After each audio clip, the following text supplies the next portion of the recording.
This is their sick plan to collapse the economy.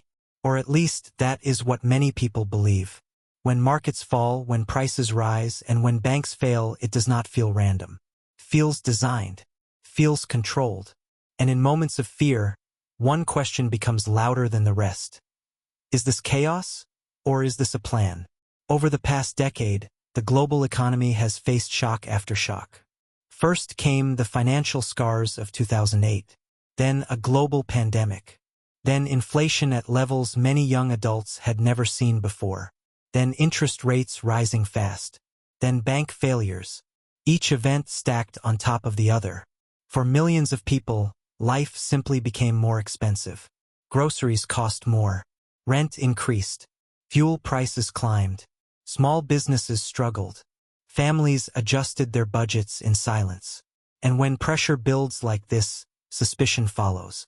Some voices online claim that powerful groups benefit when economies weaken. They argue that during crises, assets become cheaper. Companies consolidate. Wealth shifts upward. According to this view, instability is not accidental, it is profitable. But what do the facts say? Let us step back.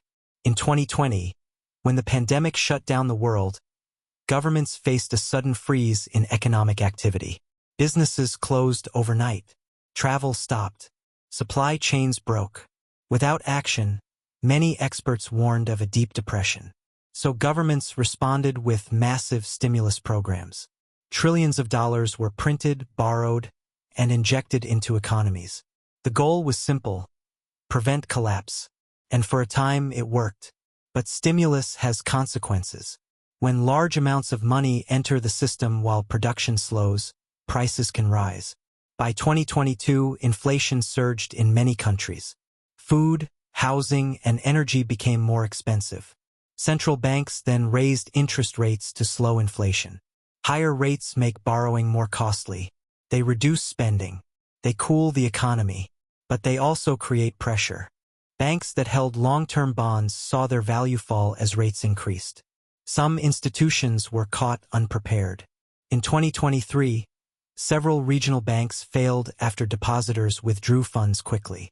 Regulators stepped in to protect customers and prevent wider panic. To some observers, this looked like controlled consolidation. To regulators, it looked like risk mismanagement under stress. There is an important difference between harmful outcomes and harmful intent. Economic systems are complex. Decisions made to solve one problem can create another. A rate hike meant to slow inflation can strain borrowers. A stimulus meant to save jobs can increase long-term debt. Complexity does not always equal conspiracy. Still, it is true that crises can concentrate wealth. During downturns, large investors with available capital can purchase assets at lower prices. This has happened in past recessions. It is documented. It is measurable. But benefiting from a crisis does not automatically prove the crisis was engineered. History shows that financial cycles repeat. Markets expand. Credit grows. Risk increases. Then something triggers a correction. Sometimes that trigger is housing. Sometimes energy. Sometimes health. Sometimes geopolitics. In 2008, risky mortgage lending played a major role. In 2020, it was a global virus. In 2022, inflation followed supply disruptions and stimulus. These are observable events supported by public data. There is no verified document that proves a coordinated global plan to collapse the economy on purpose. But there are incentives.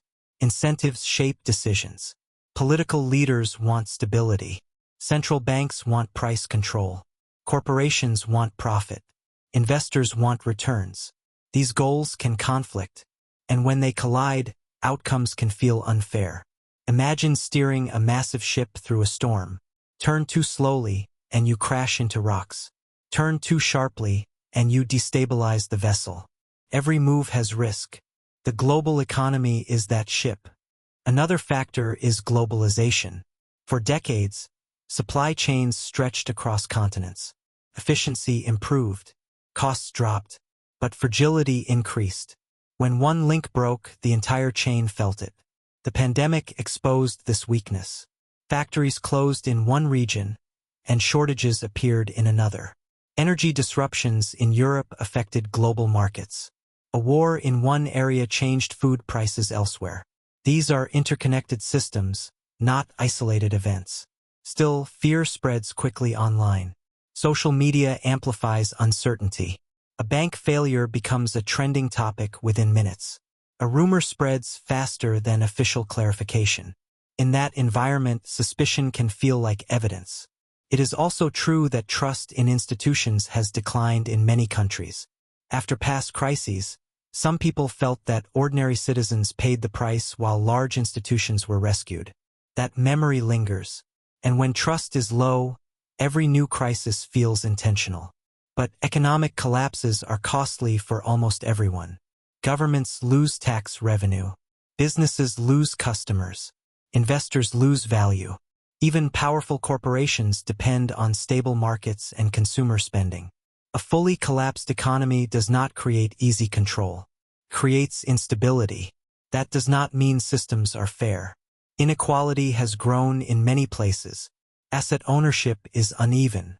Housing affordability is strained. These trends deserve serious discussion. But there is a difference between systemic inequality and a secret collapse plan. Sometimes systems drift because incentives are misaligned, not because a hidden group directs every move. And sometimes policy mistakes compound each other. Stimulus can overshoot. Rate hikes can lag. Regulations can miss emerging risks. Human decision-making under pressure is imperfect. We must also consider the role of debt. Global debt levels have increased significantly over the past decades. Governments, corporations, and households borrow to grow. Borrowing can expand opportunity, but it also creates vulnerability when conditions change. When interest rates rise quickly, debt becomes heavier. That weight slows growth. Again, this is structural risk, not necessarily coordinated collapse. So why does the idea of a plan feel powerful? Because it offers a clear villain in a confusing world. It simplifies complexity into intention. It gives shape to fear. But complex systems rarely move in straight lines. They move in waves. Economic downturns often reveal weaknesses that were building quietly. Housing bubbles form over years. Asset valuations stretch slowly. Risk accumulates in layers. Then one shock exposes everything at once. For ordinary people, the impact is real. A small business owner closing doors after decades. A family cutting back on essentials. A graduate delaying plans because opportunities shrink. These stories matter. And they remind us that economic policy is not abstract. It touches daily life. Looking ahead, several paths are possible. Inflation may continue to cool gradually. Interest rates may stabilize. Growth could return slowly. This would restore some confidence.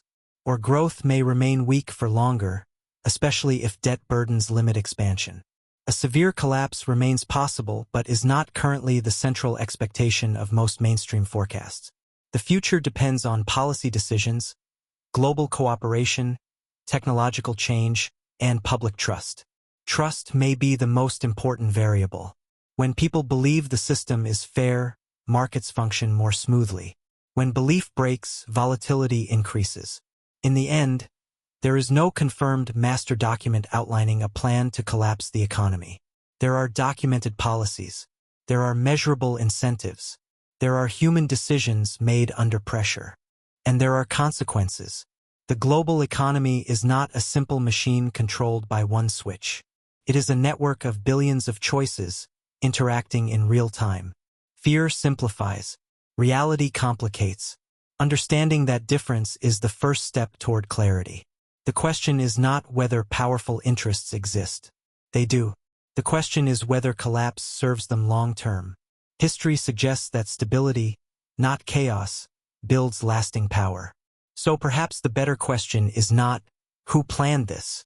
But, how do we strengthen systems so they fail less often? Because the economy is not just markets and money. It is work. It is homes. It is families. And it belongs to everyone who depends on it. If we want resilience, we must demand transparency, informed debate, and responsible policy, not just dramatic headlines. In times of uncertainty, calm understanding is stronger than panic, and facts, even complex ones, are more powerful than fear.